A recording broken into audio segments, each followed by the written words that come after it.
6월 24일 화요일 새벽 예배를 하나님 앞에 올려드리겠습니다. 오늘 우리에게 주시는 하나님의 말씀은 역대상 24장 1절에서 6절 말씀입니다. 아론 자손의 계열들이 이러하니라. 아론의 아들들은 나답과 아비후와 엘르아살과 이다말이라. 나답과 아비후가 그들의 아버지보다 먼저 죽고 그들에게 아들이 없으므로 엘르아살과 이다말이 제사장의 직분을 행하였더라. 다윗이 엘르아살의 자손 사독과 이다말의 자손 아히멜렉과 더불어 그들을 나누어 각각 그 섬기는 직무를 맡겼는데 엘르아살의 자손 중에 우두머리가 이다말의 자손보다 많으므로 나눈 것이 이러하니 엘르아살 자손의 우두머리가 16명이요 이다말 자손은 그 조상들의 가문을 따라 8명이라. 이에 제비 뽑아 피차에 차등이 없이 나누었으니 이는 성전의 일을 다스리는 자와 하나님의 일을 다스리는 자가 엘르아살의 자손 중에도 있고 이다말의 자손 중에도 있음이라. 레위 사람 느다넬의 아들 서기관 스마야가 왕과 방백과 제사장 사독과 아비아달의 아들 아히멜렉과 및 제사장과 레위 사람의 우두머리 앞에서 그 이름을 기록하여 엘르아살의 자손 중에서 한 집을 뽑고 이다말의 자손 중에서 한 집을 뽑았으니. 아멘.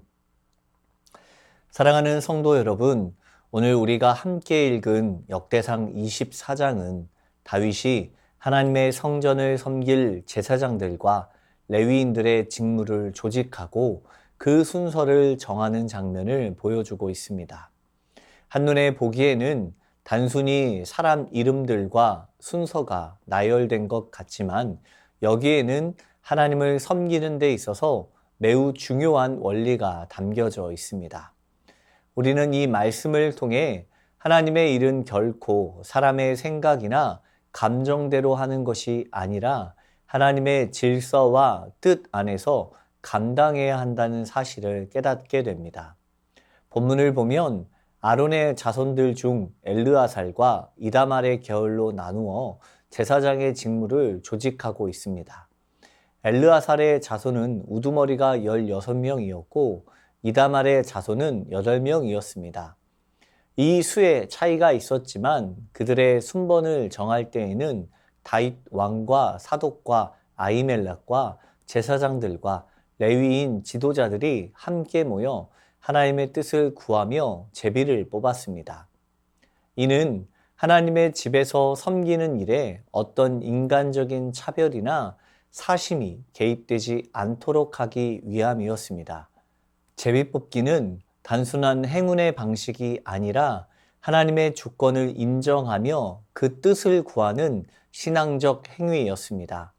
잠언 16장 33절을 보게 되면 제비는 사람이 뽑으나 모든 일을 작정하기는 여호와께 있느니라 라고 말씀하고 있습니다.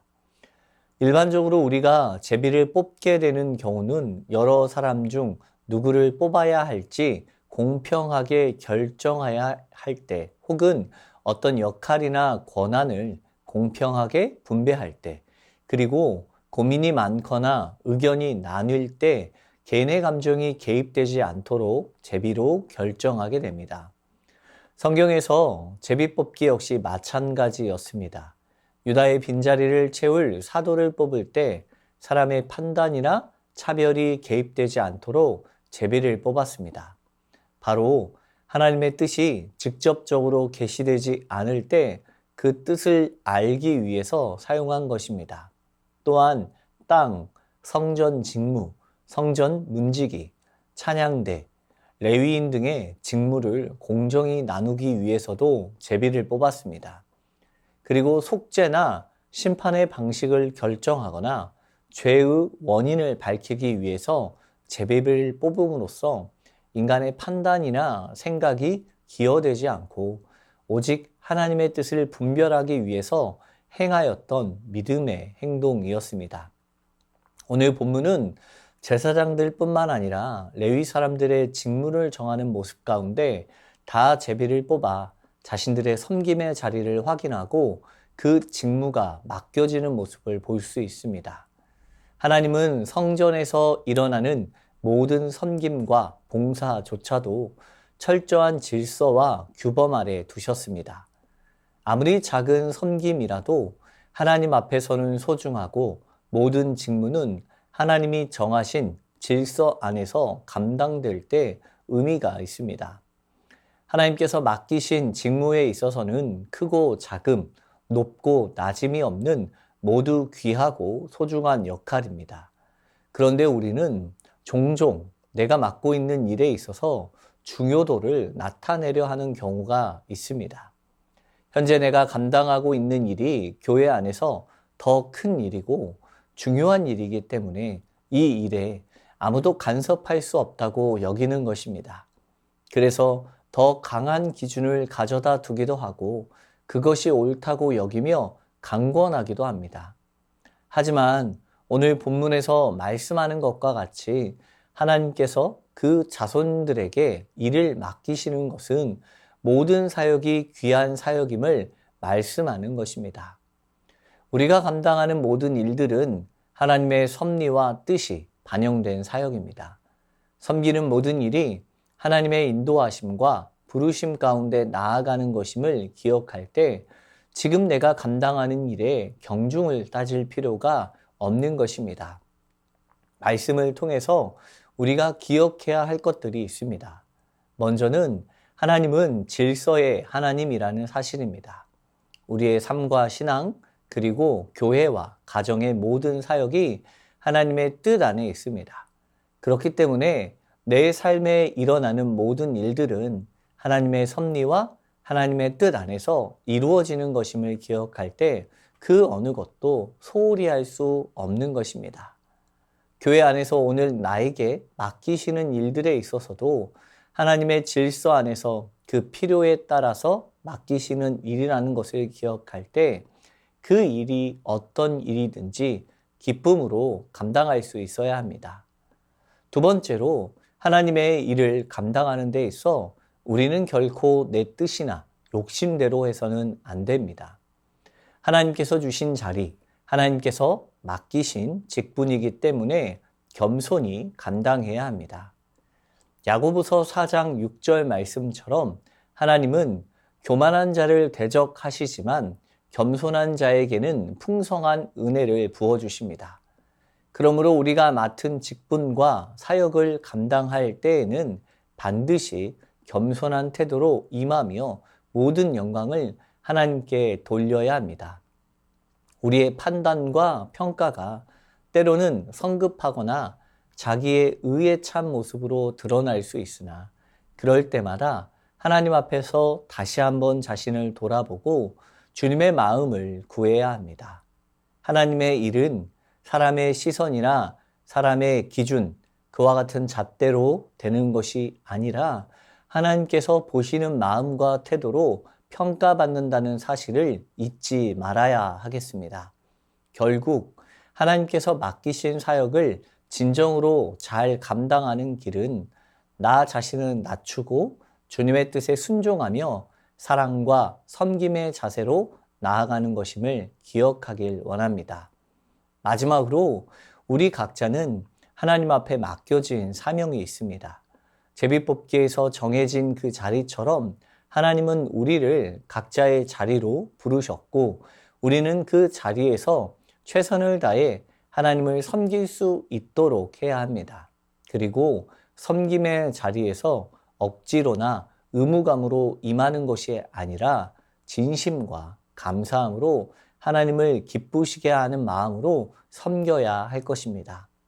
억지로 하거나 형식적으로 하는 섬김은 결국 마음의 상처와 사역에 열매 없는 결과를 가져올 수 있습니다. 반면에 하나님께서 부르신 그 자리에서 겸손과 사랑으로 최선을 다할 때 비로소 하나님께서 역사하시고 풍성한 은혜와 축복을 허락하심을 경험하게 됩니다.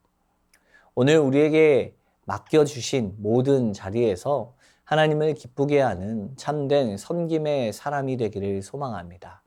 그리고 서로를 존중하며 하나님의 뜻 안에서 협력하고 격려하는 공동체가 되기를 기도합니다. 하나님께서 주신 사명 앞에 담대하고 성실하게 나아가는 우리 모두가 되기를 축복합니다. 주신 말씀 기억하며 기도하겠습니다. 나의 삶과 사역이 내 뜻이나 감정이 아닌 하나님의 뜻과 질서 안에 있도록 인도해 주시고 주어진 자리에서 기쁨과 감사로 섬기게 하옵소서. 교회 안에서 맡겨진 모든 일들이 주께서 주신 귀한 사명임을 깨닫고 어떤 일이든 겸손하게 서로를 존중하며 섬기게 하소서. 우리가 각각의 자리에서 최선을 다할 뿐만 아니라 서로를 격려하고 협력하여 건강하고 성숙한 공동체를 세워가게 하소서.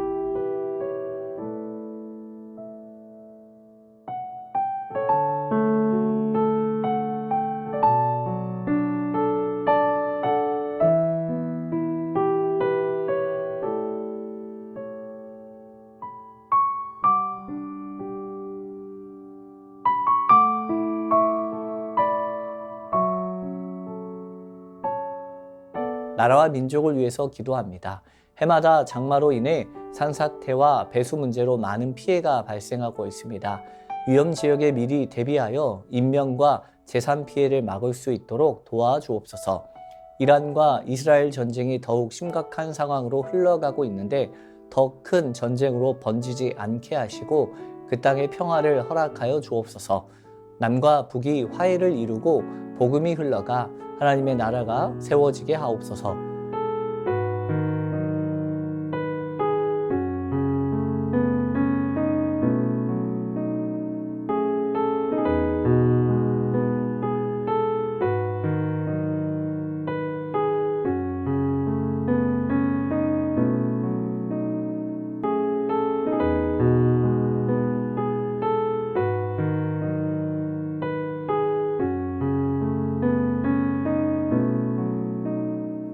교회를 위해서 기도합니다. 상반기 은퇴식을 통하여 하나님의 동행하는 또 다른 사명의 시작으로 받아들이며 더 깊은 기도와 말씀의 삶, 후배 세대의 본이 되는 삶이 되게 하옵소서.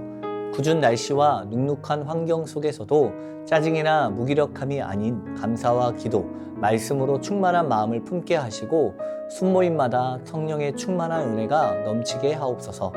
담임 목사님과 부교육자, 모든 중직자들이 그리스도를 더욱더 알아가는 일에 힘쓰게 하시고 말씀과 기도로 바로 서게 하옵소서.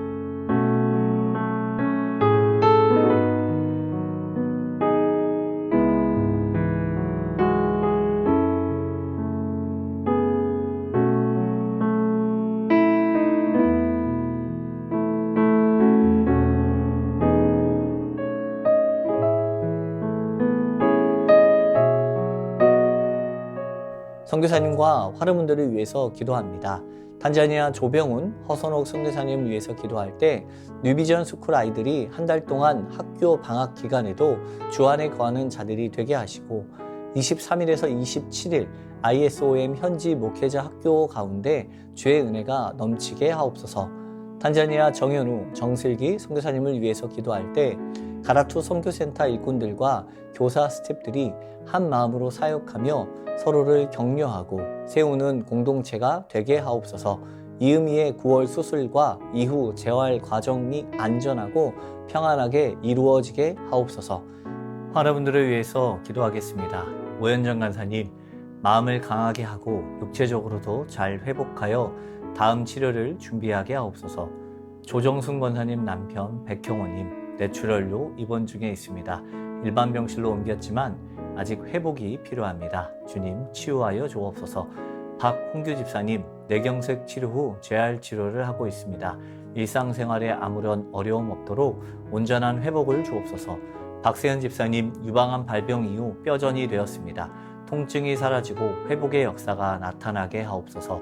양금숙 성도님, 이번 검사 결과 방사선 치료 받았던 종양이 커지지 않고 있습니다. 3개월 후 다시 검사받기로 하였습니다. 커지지 않고 회복되게 하옵소서. 김민정희 집사님, 방사선 치료 효과가 미비하여 호르몬 제약으로 치료하고 있습니다. 검사 수치가 올라가지 않고 떨어질 수 있도록 지켜주옵소서. 권호숙 권사님, 폐에 있는 종양이 커져 항암치료제 변경하였습니다.